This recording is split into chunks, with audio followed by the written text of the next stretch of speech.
I grew up in San Francisco Bay Area. I was diagnosed at the age of 6. So this happened in first grade.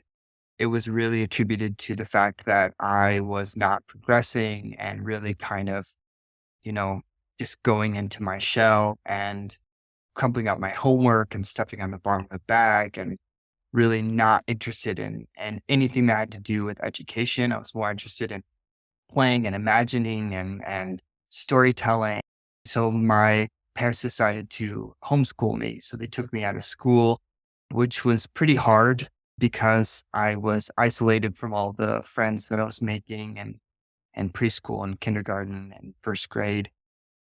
But eventually, after 7 years being homeschooled, they decided to put me into a small private junior high.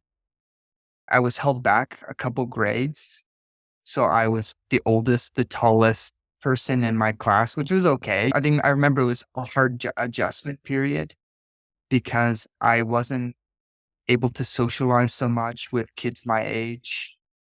So it took me a while to really adjust to all of the things that you learn through all those grades and going through all those conflicts. I remember one of my first fights, I was like shaking because I just never experienced this kind of situation. But through that time, I was still going to the resource classes and the special education classes. And I remember that was hard because I had to walk through a classroom in order to get to the special ed room. And the classroom usually had older kids in it, like eighth graders, or even the school went up to high school. So there's ninth graders. So I had to walk through an active class and everyone would stop and they would look at me.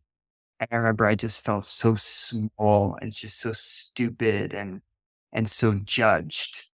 And I really just didn't look forward to doing that, but I had to. I needed the help. I needed somebody to walk me through the examinations and tell me with the homework and the reading because my reading level was just so far behind.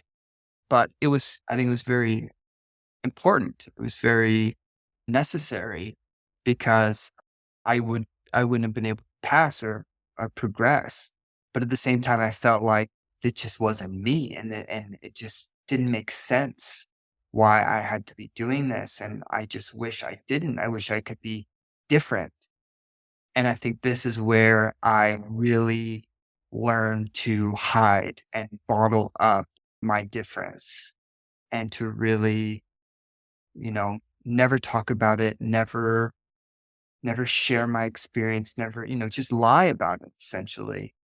People ask, why are you going in that room? What are you doing? And I would just make up excuses or just say, wouldn't tell the truth. I think this was very damaging for me as a kid, but at the same time, it was my coping mechanism. And there really wasn't any sort of way around it. Yeah, I mean, because some of the kids and some of the people I've dealt with, the R word was thrown around quite a bit, and name calling and throwing rocks, or some of the kids in my resource class that were more, they had more problems than I did, would get beat up. The bullying and the just the ridicule and judgment and mistreatment it's just so real and it continues on. So yeah, the lying was the only way for us to feel like there's some way to avoid this.